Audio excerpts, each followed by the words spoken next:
Chapter 13. Lincoln woke up as the first light of dawn cut across his bedroom wall. He fixed himself a bowl of cereal and read the newspaper. The Warriors had beaten the Sacramento Kings, the lousiest team in the NBA. Still, it was a victory. Lincoln thought as he munched a mouthful of Cocoa Puffs. He looked at the clock, 7:20. In 15 minutes, he would call Tony. In 20 minutes, he would call Monica. He felt good. Last night, he had scored 6 buckets and won back his friend Tony, and maybe, just maybe, won himself a new girlfriend. Outside, Lincoln saw a hummingbird dip and hover at the feeder. He watched it drink and dart away as quickly as it had come. He returned his attention to the newspaper. The Warriors were still behind, but there was hope. The season wasn't even half over yet. Flacco whined at the front door. Lincoln got up and peeked out the front window. Flacco was holding his army blanket between his teeth.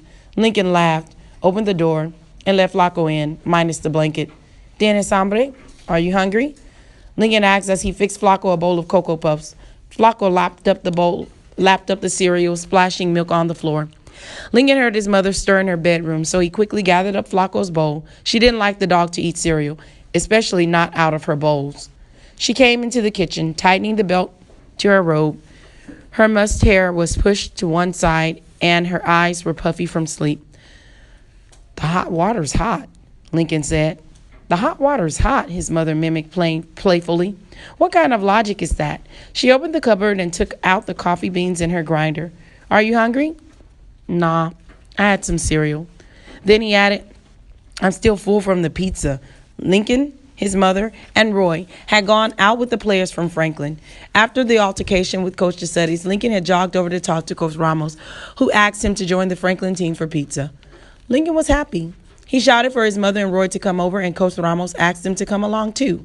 Lincoln was proud when Roy said that he could order 3 large pizzas with the works, and he would pick up the tab. He was even prouder when Roy talked about his own years playing for Franklin. Coach DeSettis' name came up once, and once was enough. Roy told the story of Frankie Pineda punching out Yucetis in a championship game in 1970. Everyone at the table cheered and laughed. Bigfoot asked Lincoln if he liked his new school, and Lincoln said, "It's all right." Danny Salinas asked if he got into any fights. Lincoln said life at Columbus was a piece of cake, unlike at Franklin, where it was Knuckle City every day.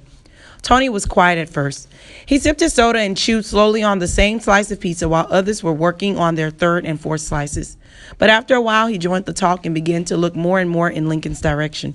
Toward the end of the evening, Tony told Lincoln that he had gone back to the thrift shop and bought the TV. "It was only $15, Tony said. "It even still works. It's going to be your Christmas present, Link." That was last night. Now it was a new day in the same jeans and T-shirt, and the feeling was good. Lincoln looked at the clock, 7:40. Time to call Tony. He had a debt to pay, a $4 bet with Tony that the Kings would beat the Warriors, but it was the other way around. And when he paid this debt, it would be even between them. On the 3rd ring, he got Tony, who whispered sleepily, "It's early, hombre." "The Warriors won. Orale," Tony yelled, his bed spring squeaking.